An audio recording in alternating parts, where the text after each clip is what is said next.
سر یہ بتائیے گا کہ آج بنیادی طور پر آپ کا کیس کیا تھا، پٹیشن میں کیا آپ نے موقف اختیار کیا تھا؟ دیکھیں جی، بنیادی طور پہ کیس یہ تھا کہ 8 فروری کے الیکشن کے بعد الیکشن کمیشن کے اوپر ایک قانونی فرض ہے کہ وہ الیکشن ٹرائیبیونلز اپوائنٹ کریں جو کہ الیکشنز کے حوالے سے جو ڈسپیوٹس ہیں ان کا فیصلہ کریں. وہ الیکشن ٹرائیبیونلز الیکشن کمیشن نے ایک درخواست دی تھی سارے تمام ہائی کورٹس کو، اور جو پنجاب میں لاہور ہائی کورٹ کو درخواست دی تھی ان میں انہوں نے 9 ججز کی ریکویسٹ کی تھی. اس میں پہلے 2 ججز جو ہیں وہ chief justice Lahore high court نے نامزد کر دیے تھے اور 2 ٹرائیبیونلز کی اپوائنٹمنٹ ہو گئی ہوئی تھی. اس کے بعد مزید جو chief justice Lahore high court ہیں انہوں نے اب 6 ججوں کے نام دیے ہیں. اس کو تقریباً مہینے سے اوپر ہو گیا ہے اس عمل کو، to be nominated as election tribunal. اور الیکشن کمیشن جو ہے وہ ان کی نامزدگی ایز الیکشن ٹرائیبیونل کرنے سے قاصر ہے اور اس کو روکا. کو نامزد کیا انہوں نے، ایک جسٹس چودھری اقبال کو اور جسٹس انوار کو کیا، باقیوں کو نہیں کیا انہوں نے. یعنی ابھی تک تو کوئی نوٹیفیکیشن جو الیکشن کمیشن کے حد تک الیکشن کمیشن آف پاکستان کی ویب سائٹ کے اوپر کوئی آفیشیل جاری کردہ نوٹیفیکیشن نہیں ہوئی کہ جو چیف جسٹس نے نامزد کیے ہیں ججز ان کے مطابق ہم ان ججز کو اپوائنٹ کرتے ہیں. اور بنیادی نقطہ یہ ہے کہ جو الیکشنز ایکٹ ہے وہ یہ کہتا ہے کہ الیکشن کمیشن نے تعینات کرنا ہے chief justice of the high court concern کی مشاورت کے ساتھ. جو مشاورت کا لفظ استعمال ہوا ہے اس کے اوپر ہماری آئین اور قانون اور سپریم کورٹ کی حد تک قانون سیٹلڈ ہے کہ مشاورت کا مطلب یہ ہے کہ جو چیف جسٹس ہیں وہ کیونکہ اپنے ادارے کو جانتے ہیں، اپنے ججز کو جانتے ہیں، ان کی صلاحیت اور ان کے ٹیمپرمنٹ کو جانتے ہیں اور ان کے ورک لوڈ سے بھی فیملیئر ہیں، واقف ہیں، تو جو ججز وہ نامزد کریں گے وہ کیونکہ اس سے زیادہ واقف ہیں وہ وہی تسلیم کیے جائیں گے.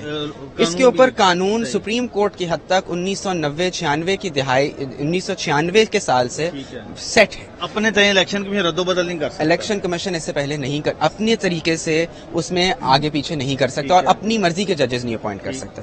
کیونکہ پہلے جو ہائی کورٹ کے ججز اپوائنٹ ہوتے تھے وہ بھی صدر صاحب اپوائنٹ کرتے تھے ہائی کورٹ کے یا چیف جسٹس کی مشاورت سے. تو اس عمل میں یہ مشاورت جو لفظ ہے اس کا قانون سیٹل ہو چکا ہے.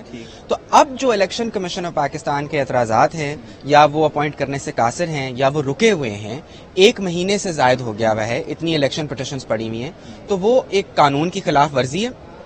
اور دوسرا جو قانون کی خلاف ورزی ہے وہ یہ ہے کہ الیکشنز ایکٹ کہتا ہے کہ 6 مہینے کے اندر اندر ان سارے مقدموں کے فیصلے ہونے ہیں. تو اگر 400 سے زائد نشستوں کے اوپر 400 سے زائد حلقوں کے اوپر آپ صرف 2 ٹرائیبیونل تعینات کر دیں گے تو وہ ممکن ہی نہیں ہے کہ وہ 6 مہینے کے اندر ان کا فیصلہ کر سکیں.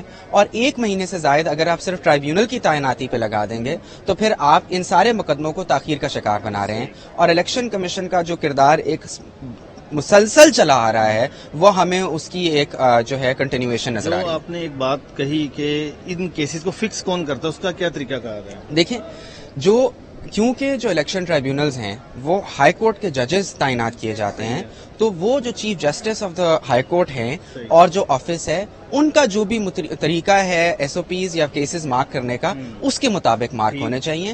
کیونکہ اگر الیکشن کمیشن اگر اس کے اندر اپنی پریفرنس دکھائے گا یا کہے گا کہ جی ان ایریاز کو ان کے پاس مارک کر دیا جائے یا یہ پٹیشن اس ترتیب سے دیکھیے جی، اس وقت تو الیکشن پٹیشنز جو ہمیں پتا ہے وہ یہ ہے کہ election tribunals election petitions fix ہی نہیں ہو پا رہی. اچھا. کیونکہ بہت ساری بیشتر الیکشن پٹیشنز ہیں جو کہ اس وقت فکس نہیں ہو پا رہی کیونکہ الیکشن کمیشن جو ہے وہ اس عمل میں ایک رکاوٹ کریٹ کر رہا ہے. کیونکہ وہ چاہتے ہیں کہ جن طرح سے ہم جو ایریا اسائن کریں یا جو پٹیشنز ہم کہیں کہ مارک کرنے وہ اس حساب سے مارک ہوں.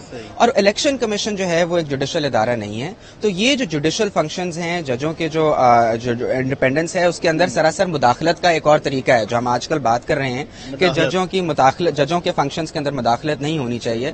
تو اگر آپ بطور الیکشن کمیشن یہ فیصلہ کرنا چاہیں کہ جی یہ کیس لگے ان کے سامنے لگیں، اس ایریا کے ان کے سامنے لگیں، تو یہ سراسر ہائی کورٹ کے فنکشننگ کے اندر ایک مداخلت ہے جو کہ کرنے کی کوشش کی جائے. اچھا، تو پھر آپ کے جو آپ نے عبوری ریلیف عدالت سے مانگا اس پر کیا آرڈر ہوا؟ جی، اس پہ ہم نے ریکویسٹ یہ کی ہے اور اس پہ یہ آرڈر ہوا ہے کہ جب تک کہ chief justice Lahore high court کے پاس